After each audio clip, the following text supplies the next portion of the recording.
After two-turning the caring princess, we finally return to Lythos, get warned about another set of consecutive chapters, so I pull back real quick just to buy a warp and an entrap staff, before diving right into the next chapter. Alir just trusts Morvier to take us to Lythos, and Barney's confused on why we're travelling with them, until she's told about Alir's connection to Veyle. Morvier then tells us of Sombron's plan to bring back the land of Gradlon, and that his goal is to invade other worlds. Then we get into Veyle's backstory, where she was the only child of the Fell Dragon that didn't participate in the war 1000 years ago, so she inevitably became the last surviving child, and lived in hiding because of her status. She found refuge at a hidden temple, where she slept until she was reunited with Sombron, who considered her a defect, lacking the character of a Fell Dragon, which is why Zephyr was ordered to mess with her mind. Then Marnie, who was tearing up to that story, decides to wave a red flag herself by dumping her backstory too, having been abandoned by her thankless mother at a church, eventually meeting and joining the rest of the Hounds for her devout efforts. Transitioning back to Morvier, his loyalty to Veyle is from when he met her at the hidden temple. Initially asked to be her friend, he refused, so Veyle asked him to be her knight instead, and he doesn't refuse. Eventually, we make it to Lythos Castle and are welcomed by Zephyr and Gris, who are both miffed that Morvier and Marnie led Alir here.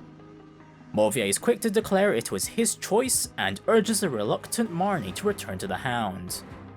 Veyle then makes her appearance, the evil version having taken over, and Barney is having second thoughts after seeing her state, combined with having heard her backstory, sympathizing a bit before rebelling and failing to free Veyle. As punishment, Zephyr utilizes the fact they're in a cutscene to proc the lethality skill she shouldn't have on Marnie with an iron dagger that she shouldn't be able to equip, motivating Morvier to cut ties with the Hounds and join Alir, causing Veyle to cry crocodile tears at the betrayal, before she resolves herself to kill us on this next map, with very little bonus terrain to take advantage of, where we have to deal with multiple layers of corrupted defenses. We start at the bottom of the map, with corrupted worms at our sides and a wall of generals and snipers at our front. Further along are some cavalries as well as Zephyr and Gris with troops to match them. Zephyr, in addition to Thoron, wields a physical-based one-range S-rank sword, but honestly, I thought that just nerfs her even further compared to our prior encounters. Gris, on the other hand, hasn't changed much since the last chapter, aside from the fact he doesn't have Emblem Celica anymore. And further along is Veyle with Marth, standing on a large 5x5 protection tile that I never noticed until near the end of this chapter when someone pointed it out. Ring-wise, we put Sigurd back onto Louis, Celica is given to Clan, Ivy takes Lyn, Seadoll is given Micaiah, then Lucina is put onto Alchrist. Item-wise, Seadoll's provided Physic and Rewarp. Everyone is put into position, and we start the map, where the Paladin Morvier officially joins with his trusty Flame Lance and decent enough stats for the endgame, before we're given our goal of defeating evil Veyle. Initially, I intended to focus down the hero to our west on turn 1, only for Alchrist to solo them with a Luna crit, so I shift my plans on penetrating the wall of generals. An engaged Louis overrides them from left to right, Clan penetrates through the center, and we continuously break their formation from the inside out, with Ivy and Alir taking down the inner left one, then Lyndon and Morvier deals with the right. Merrin weakens the general on the far right, while a refreshed Ivy softens the left sniper for Pinette to finish off, after she makes a few pokes at the far left general once she, Alir, Ivy and Seadoll are goddess danced.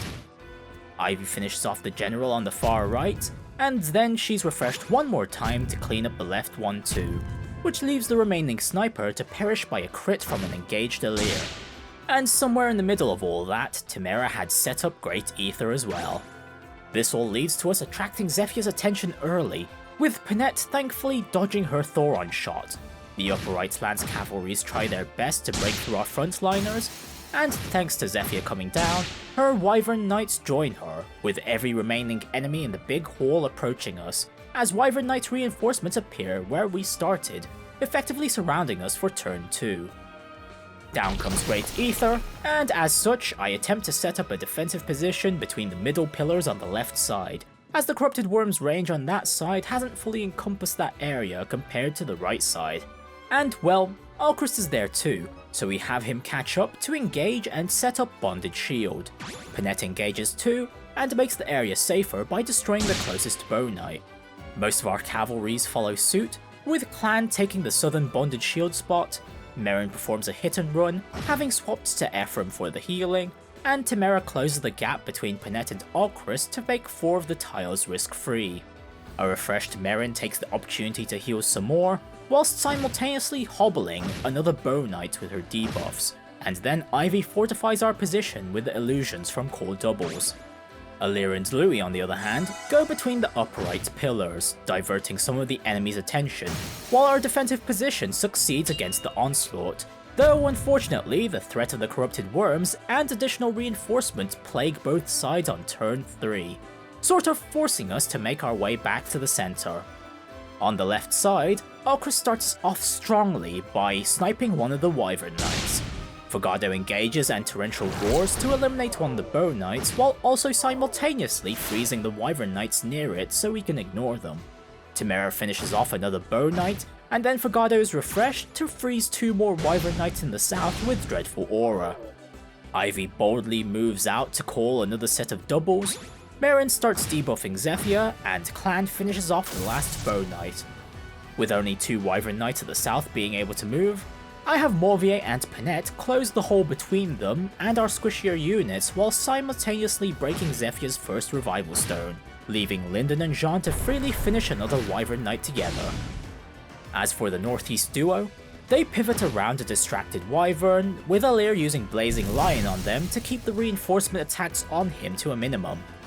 Thankfully, the illusions baited the only current threats, including Zephyr, with more reinforcements appearing at the southeast and northwest. Turn 4, Panette luckily crushes Zephyr's second Revival Stone, and 2 more Wyvern Knights are eliminated by Clan and Jean. Temera repositions Seedal so he can refresh Panette, who can subsequently finish off Zephyr.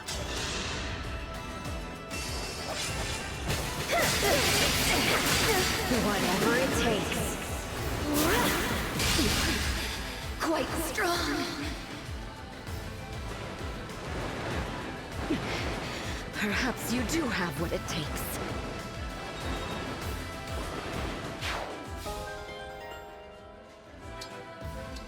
To give us a bit more breathing room, Fogado freezes all the enemies between the southwestern pillars, and Alchrist shoots down the Wyvern Knights near that group. Then for a moment I shift back to the northeast duo, having Louis strike out the Sage, while Alir takes the time to heal with a Vulnerary, before I send the remaining units north, which leads to Jean getting eliminated as I accidentally left him exposed. Dang, after everything was going well too.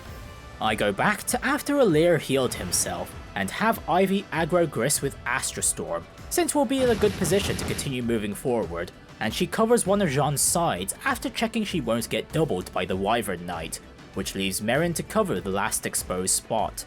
Then the turn ends when Lyndon heals Alir, and the latter ends up destroying the Swordmaster near them. Fogado gets struck this time as we're slowly getting surrounded again by the remaining enemies in the hall, then Veyle is reinforced with a worm to her left, while more Corrupted floods the southeastern corners into turn 5. Merrin crits a sniper to the northwest before being refreshed to engage and twin strike the Corrupted Worm further ahead. Fogado freezes the same set of Corrupted as the previous turn, then we take out a Berserker from the northwest and the Wyvern Knight closest to us. Alir and Louis stamp out Gris's retinue, making this the safest enemy phase we've gone through since we started the map, as Gris willingly jumps into the middle of our forces just to attack Lyndon. Therefore on turn 6, Fogado snipes the last of the annoying Wyvern Knights before we have Alir and Temera bring the pain on Gris's first Revival Stone. Clan clears out a lone Halberdier at the east, while Louis bravely stabs Gris's second stone, till we finally end him with Panette.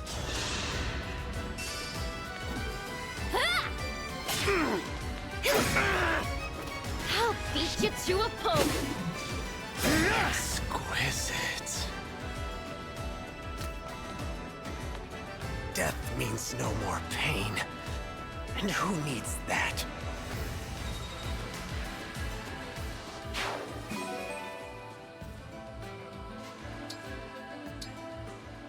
We're not done with the turn yet, as Alcrest Luna crits the last nearby enemy while Jean uses the opportunity to fortify the entire army.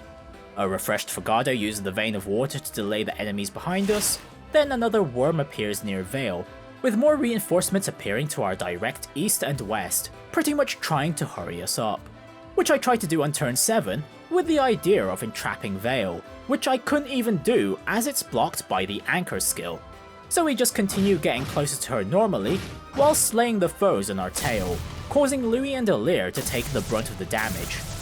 With a scary number of enemies right behind us, I make my power play to end things on this final turn. To start, Merrin cuts down the thief near Veyle, dropping an S-rank dagger I'll never use, to make some space as I move Panette and Alcrest to the right, so they'll be re-warped with Alir and Jean by an engaged Sea Doll. Then we initiate the beatdown on Veyle with Alir first, followed by a Warp Ragnarok from Clan. Ivy flies up, completing a diamond with Merrin, Clan and Sea Doll, so they can all get Goddess stanced by an engaged Jean. Then Ivy breaks the first revival stone. Merrin brings the debuffs and clears the second, all before we have Louis engaged to make it all the way to Veyle and finish her off. Just kidding, he misses one of his hits, and we actually finish her off with Clan. I'll assist! No. It's not possible. I...